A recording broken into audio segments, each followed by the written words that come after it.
Hello student, स्वागत है आपका आपके अपने YouTube channel Farman Khan biology and chemistry में। और हम यहाँ पर पहला चैप्टर करवा रहे हैं एग्रीकल्चर केमिस्ट्री का। इससे पहले हमने 12 चैप्टर करवाया था जिसका नाम था दुग्ध रसायन। तो अगर आप इस चैनल पे नए हैं तो पहले इस चैनल को सब्सक्राइब कर ले ताकि आपको एग्रीकल्चर केमिस्ट्री और एग्रीकल्चर बायोलॉजी से रिलेटेड सारी वीडियो मिलती रहे।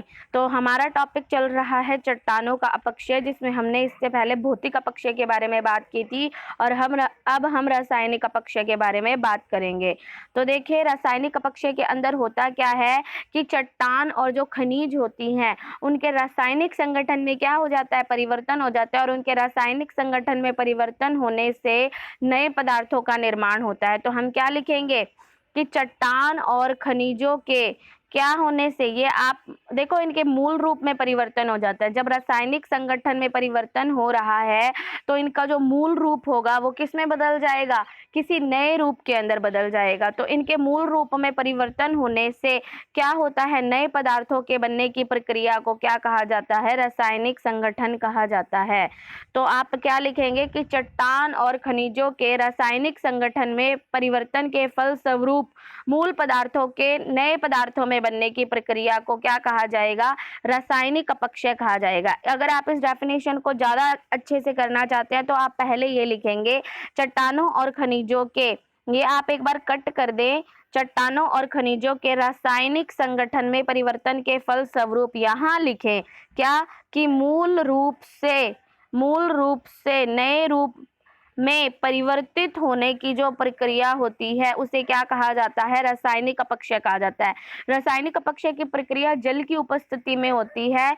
तो उष्णकटिबंधीय प्रदेश जहां पर लगातार वर्षा और नमी पाई जाती है वहां पर रासायनिक अपक्षय की प्रक्रिया ज्यादा होगी। मरु प्रदेशों के अंदर जल की मात्रा कम पाई जाती है, इसीलिए वहां रासायनिक अपक्षय की प्रक्रिया क्या होती है, कम होती है। तो देखें आगे क्या लिखा हुआ है, जल अपघटन। तो जल अपघटन में क्या होगा, देखो जल अपघटन में हम लिखेंगे कि क्या होता है, जब चट्टानों के जो खनिज हैं उनका संपर्क जब जल से होता है तो जल का जो H+ आयन होता है वो खनिजों के धनायन से, खनिजों का कोई भी धनायन हो सकता है कि ये दोनों आपस में विस्थापित हो जाते हैं। जल का H+ आयन खनिजों के धनायन के साथ क्या कर लेता है, स्थानांतरित हो जाता है, अदला बदली कर लेता है, विस्थापन कर लेता है, जिससे खनिजों के रासायनिक संगठन में क्या हो जाता है, परिवर्तन हो जाता है। जैसे एग्जाम्पल के तौर पे यहाँ देखिए ऑर्थोक्लेज लिखा हुआ है। तो इस ऑर्थोक्लेज की क्रिया किससे करवाई गई है, जल से करवाई गई है। तो इसका धनायन K+ और इसका धनायन कौन, H+, आपस में क्या कर लेंगे, अदला बदली, ये इसके स्थान पर आ जाएगा और ये इसके स्थान पर आ जाएगा। तो इसके स्थान पर आने से क्या होगा, देखो यहाँ पर हाइड्रोजन आ गया और पोटेशियम यहाँ पर चला गया। इससे किसका निर्माण हुआ है, अम्लीय सिलिकेट मृतिका का निर्माण हुआ है। तो देखो इसमें यही बात लिखी हुई है कि इस प्रक्रिया में जो जल का अणु होता है वो हाइड्रोजन आयन में, ये कट कर लेना, हाइड्रोजन आयन और हाइड्रोक्सिल आयन में टूट जाता है। ठीक है, इस प्रक्रिया के दौरान चट्टानें निर्बल होकर टूटने लगती हैं। ये जल के अणु चट्टान और खनिज पदार्थों के साथ मिलकर नए यौगिकों का निर्माण करते हैं।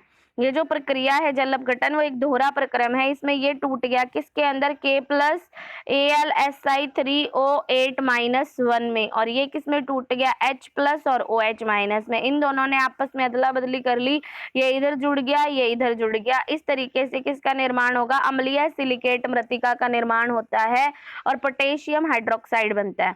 अब ये जो अम्लीय सिलिकेट मृतिका है ये क्या करेगी, आगे चलकर फिर जल से क्रिया करेगी और किसमें, बॉक्साइट में परिवर्तित हो जाएगी। अगर आप लोगों को ये बता दूं कि ये रिएक्शन थोड़ी गलत है, यहाँ पर बॉक्साइट का फॉर्मूला Al2O3.2H2O होता है। तो आप लोग इस रिएक्शन को फिर बैलेंस कर लें, क्योंकि अब यहाँ आप अगर 2H2O करेंगे तो रिएक्शन जो है वो मिस बैलेंस हो चुकी है। तो इस रिएक्शन को आप बैलेंस भी कर लेना। आगे देखें, अपने बात करते हैं किसकी, जलायोजन की। तो जलायोजन का क्या मतलब होता है, जल के अणुओं का जुड़ना जलायोजन कहलाता है। जल अपघटन तो था जल की उपस्थिति में खनिजों का टूट जाना और टूटकर नए पदार्थों में बदल जाना, जबकि जलायोजन का क्या मतलब होता है, जलायोजन का मतलब होता है जल के अणु का आकर जुड़ जाना। तो जलायोजन का अर्थ खनिज के साथ जल के अणुओं का रासायनिक संयोग होता है। चट्टानों में पाए जाने वाले मृदा निर्माणक खनिजों में जल नहीं पाया जाता, इसीलिए वो क्या करते हैं, जब भी उनको थोड़ी बहुत भी नमी मिलती है तो वो उस जल को अपने साथ जोड़ लेते हैं। यह लिखा हुआ है ना, ये अतः नमी के वातावरण में जलायोजन होने लगता है। ये क्रिया नम प्रदेशों में शुष्क प्रदेशों की तुलना में अधिक होती है। भाई शुष्क प्रदेशों में तो जल ही नहीं होता, बहुत कम होता है, इसीलिए वहाँ जलायोजन की प्रक्रिया भी बहुत कम होती है। जबकि नमी वाले प्रदेशों के अंदर जल की भरपूर मात्रा पाई जाती है, इसीलिए वहाँ जलायोजन की प्रक्रिया भी अधिक होती है। आगे देखिए लिखा हुआ है इसके एग्जाम्पल फेलसपार, पायरोक्सिन, एम्फीबोल्स आदि खनिजों में यह अभिक्रिया आसानी से हो जाती है।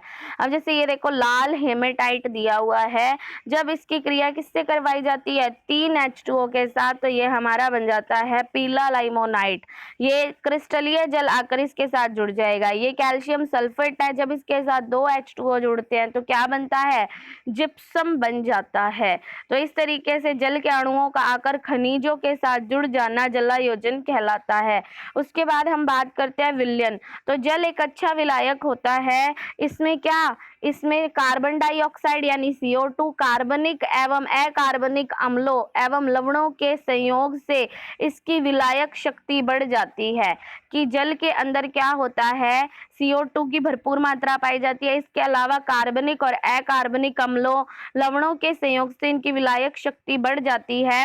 सोडियम, पोटेशियम, कैल्शियम आदि आयन जल में घुलकर मूल खनिज से पृथक हो जाते हैं। विलयन द्वारा अपक्षय यद्यपि बहुत कम होता है, परंतु अपक्षयित पदार्थ को मूल पदार्थ से हटा देता है। जैसे ये देखो एग्जाम्पल के तौर पे NaCl को जब जल के साथ क्रिया करवाई जाएगी तो NaCl क्या हो जाएगा, टूट जाएगा। ये वाला आकर अपघटित हो गया किसमें, Na+ और Cl- में, और इसके साथ .H2O जुड़ा हुआ है। तो इस प्रकार से इस विलयन का निर्माण होता है। आगे देखो ऑक्सीकरण और अपचयन, बहुत इंपॉर्टेंट डेफिनेशन है। ऑक्सीकरण क्या होता है कि विभिन्न खनिजों के साथ ऑक्सीजन का जुड़ जाना, विभिन्न खनिजों के साथ ऑक्सीजन का जुड़ जाना क्या कहलाता है, ऑक्सीकरण कहलाता है। जैसे आप लोगों को ये फेरस ऑक्साइड दिया हुआ है, इसकी जब ऑक्सीजन के साथ क्रिया करवाई जाती है तो ये फेरिक ऑक्साइड में कन्वर्ट हो जाता है। फेरस का मतलब तो क्या होता है, Fe+2, यहाँ O पे माइनस का 2 चार्ज था तो +2 से अगर -2 कैंसिल होता है तो FeO बनता है। फेरिक ऑक्साइड क्या होता है, फेरिक ऑक्साइड में Fe पे प्लस का 3 चार्ज होता है, O पे माइनस का 2 चार्ज होता है। ये दोनों आपस में आके एक्सचेंज हो जाएंगे तो क्या बनेगा, Fe2O3 का निर्माण होता है। तो देखो ये लिखा हुआ है कि विभिन्न खनिजों के साथ ऑक्सीजन का संयोग ऑक्सीकरण कहलाता है। आयरन, मैग्नीज तथा सल्फाइड युक्त खनिजों का ऑक्सीकरण नमी की उपस्थिति में अधिक होता है। ऑक्सीकरण से होता क्या है, ऑक्सीकरण से यौगिकों की घुलनशीलता और आयतन बढ़ने से अपक्षय क्या हो जाता है, सरल हो जाता है। ठीक है, जब भी ऑक्सीकरण होगा तो उसके दौरान यौगिकों की घुलनशीलता और आयतन में क्या हो जाएगी, वृद्धि हो जाएगी, जिससे अपक्षय सरल हो जाएगा। अगर हम बात करें किसकी, अपचयन की, तो देखेंगे भाई अपचयन क्या चीज होती है, अपचयन होता है ऑक्सीजन का निकल जाना। ऑक्सीकरण तो होता है खनिजों के साथ आकर ऑक्सीजन का जुड़ जाना, और अपचयन होता है खनिजों से ऑक्सीजन का निकल जाना। ये दोनों एक दूसरे की ऑपोजिट प्रक्रिया होती हैं। ठीक है, तो कहते हैं कि पानी की जो जब अधिकता हो जाती है ना, पानी की अधिकता, तुम लोगों को पता है रंध्र अवकाश के अंदर मैंने बताया था कि 25% जल होता है और 25% क्या होती है, नमी होती है। सॉरी, 25% जल होता है, 25% वायु होती है। रंध्र अवकाश टोटल 50% होते हैं। तो अगर देखें हम, मैंने ये बात बताई थी कि अगर वायु की मात्रा बढ़ रही है तो जल की मात्रा कम हो जाएगी, और अगर जल की मात्रा बढ़ रही है तो वायु की मात्रा कम हो जाएगी।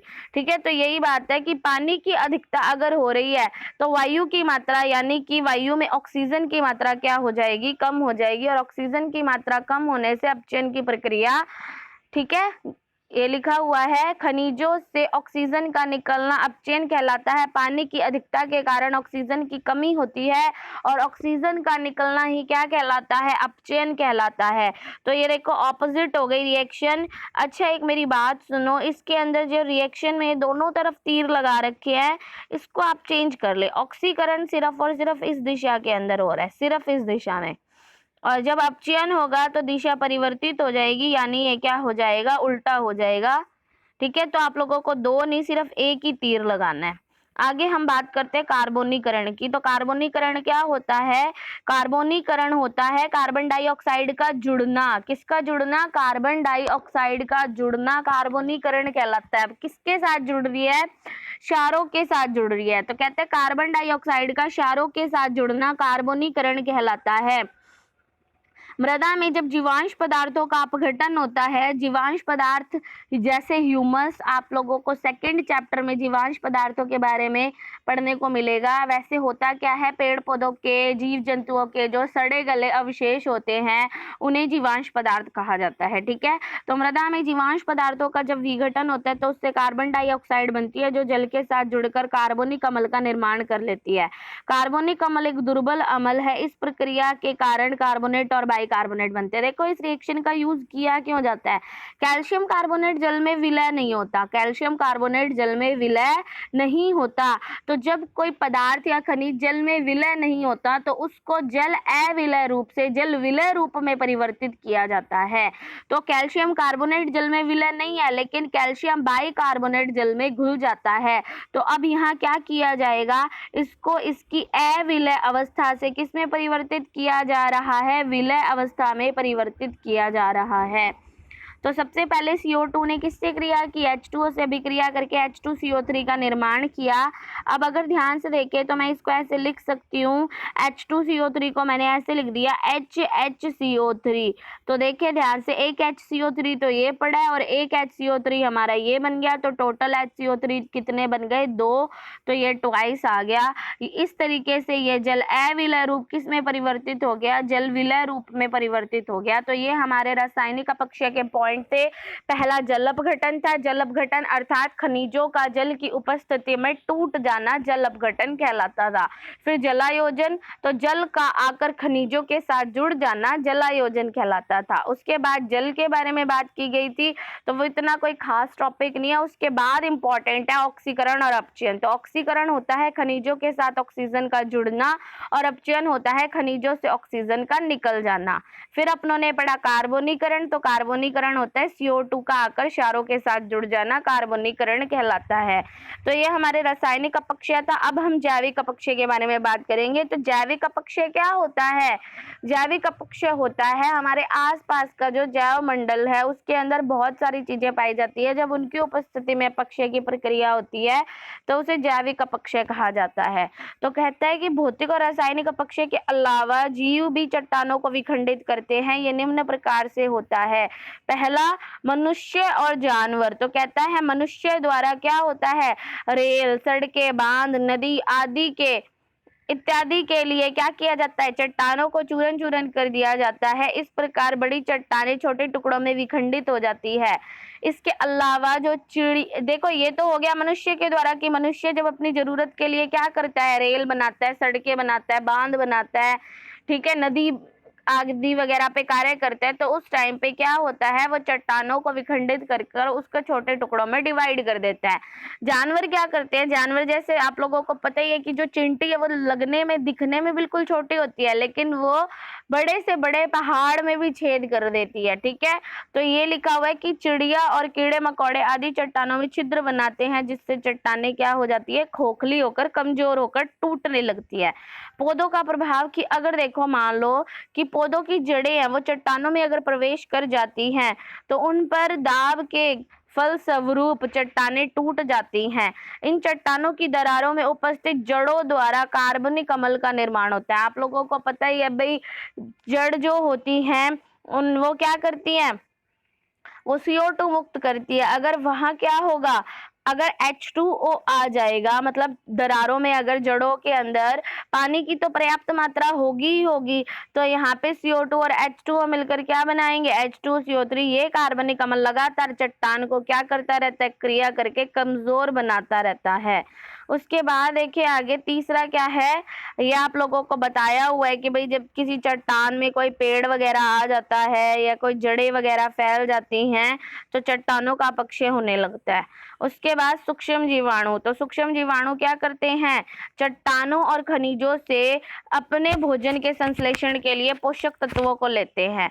तो बैक्टीरिया, फंगस, एक्टिनोमाइसीटीज आदि चट्टानों एवं खनिजों से भोजन संश्लेषण के लिए पोषक तत्वों को लेते हैं, जिससे चट्टानें दुर्बल हो जाती है। इसके अलावा पेड़ पौधों को सड़ा गलाकर कार्बनिक अम्ल और CO2 प्रदान करते हैं।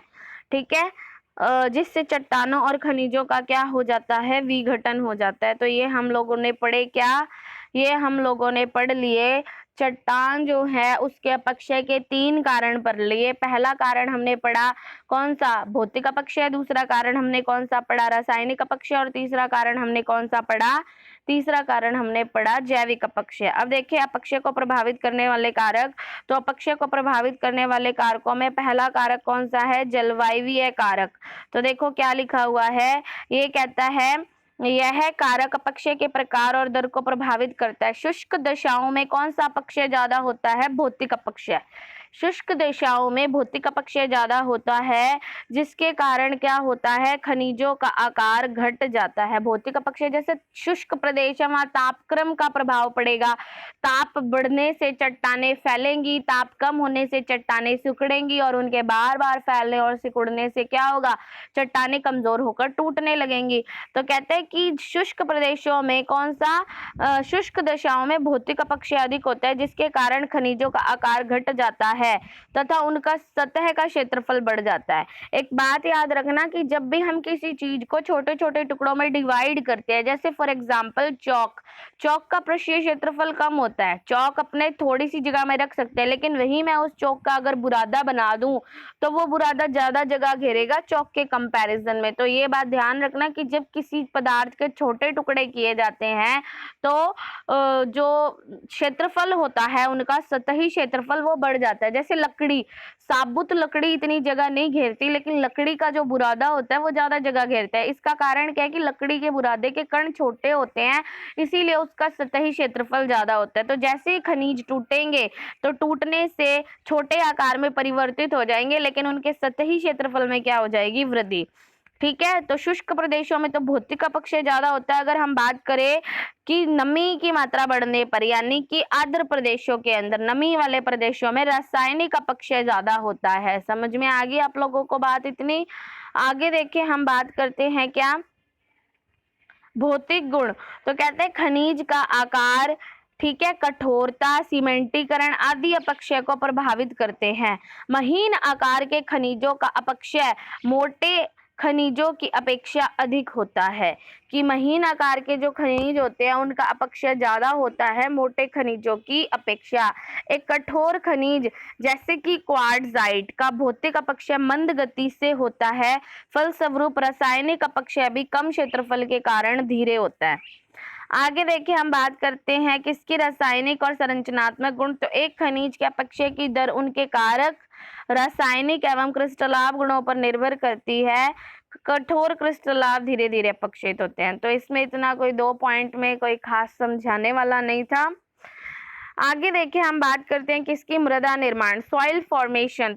मृदा का निर्माण कैसे होता है, कहता है मृदा उत्पत्ति मृदा पिंड का उद्भव है, जो भूपपड़ी के अपक्षय कटिबंध में होने वाले अनेक भू रासायनिक चक्रीय प्रक्रमों द्वारा संपन्न होता है। छोड़े इसे, यहाँ से देखे क्या है, चट्टानों का भौतिक रासायनिक और जैविक शक्तियों द्वारा मृदा रूप में बदलना मृदा उत्पत्ति कहलाता है।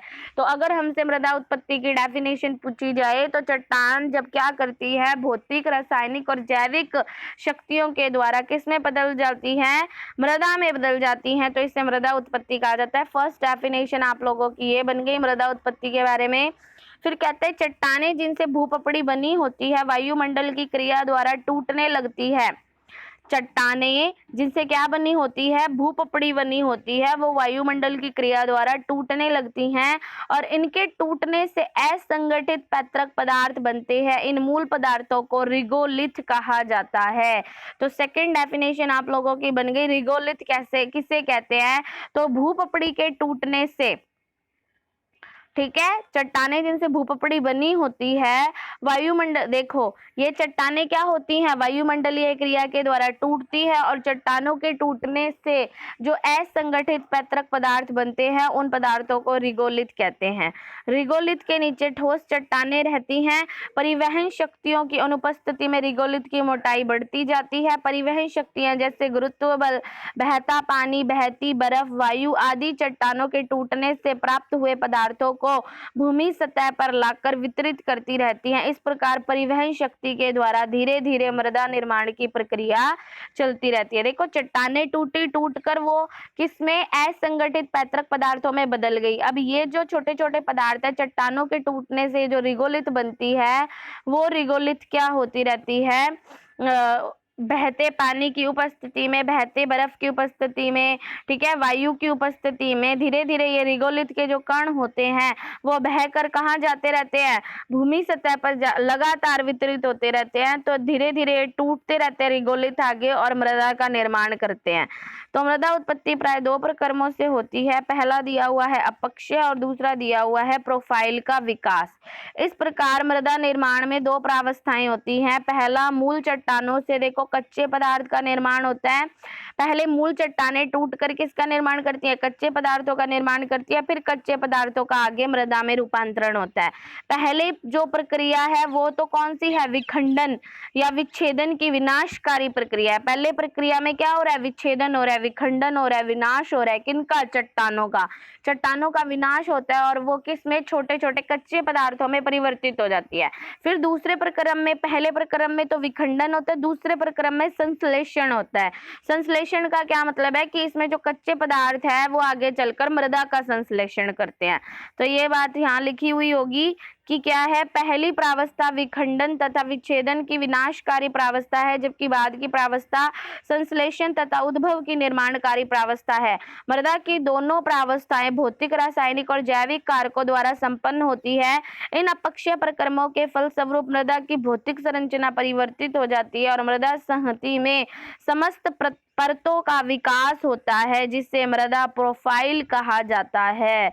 तो आप लोगों से यहाँ पूछा जा सकता है भाई मृदा प्रोफाइल क्या होता है, तो क्या लिखेंगे कि चट्टानों के अपक्षय के फलस्वरूप मृदा की भौतिक संरचना परिवर्तित हो जाती है और मृदा में विभिन्न प्रकार की परतों का निर्माण होता है, विभिन्न प्रकार की परतों का विकास होता है। उसे ही क्या कहा जाता है, मृदा प्रोफाइल कहा जाता है। इसीलिए मृदा प्रोफाइल का विकास ही मृदा उत्पत्ति है।